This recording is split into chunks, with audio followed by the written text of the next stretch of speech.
तो आज हम एपिसोड 10 को शुरू करते हैं और इस एपिसोड में हमें बहुत इंटरेस्टिंग सीन देखे जाते हैं और हम देखते हैं कि युशु लड़ने के लिए तैयार हो जाती है और कहती है कि सोचा नहीं था कि तुम दोबारा से वापस आओगे, मगर सायश अपने मल्टीपल स्नेक्स के जरिए उस पर हमला कर देता है। तो युश अपनी सोड निकालकर उसके स्नेक्स को मारना शुरू कर देती है, मगर इतने में एक स्नेक सीधा चेन फैंग की तरफ आगे बढ़ता है तो चेन फैंग नीचे गिर जाता है और वो स्नेक सीधा मास्टर की कबर पे जाके हिट करता है, जिस पर चेन फेंक काफी घबरा जाता है, मगर वो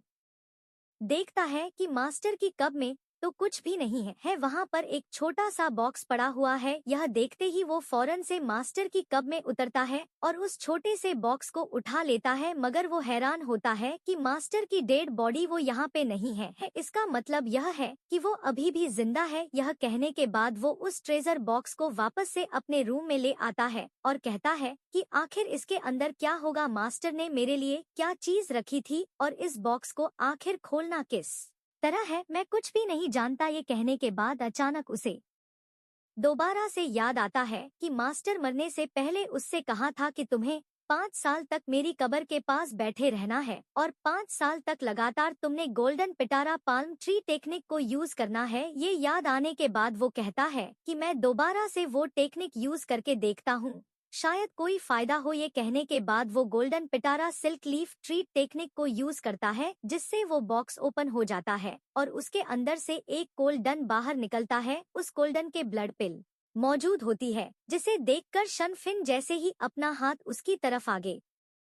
बढ़ाता है तो उसके अंदर से एक ब्लड ड्रैगन बाहर निकल आता है, जिसे देखकर शन फेंग भी हैरान हो जाता है। वो ड्रैगन आहिस्ता आहिस्ता घूमते हुए उसकी बॉडी के अंदर जाता है और हमें दिखाया जाता है कि वो ड्रैगन उसकी बॉडी के अंदर जाते ही उसकी मेरिडियंस को दोबारा से अनलॉक कर देता है और दूसरी तरफ वो कोल ड्रोन उसके हाथ के अंदर चला जाता है और अपनी एनर्जी को पूरी तरह से उसकी बॉडी के अंदर फैला देता है, जिससे उसकी डेंटिस भी एक्टिवेट हो जाती है, जिसकी वजह से उसे बहुत ही ज्यादा तकलीफ होने लगती है और हमें बॉडी पर बहुत ही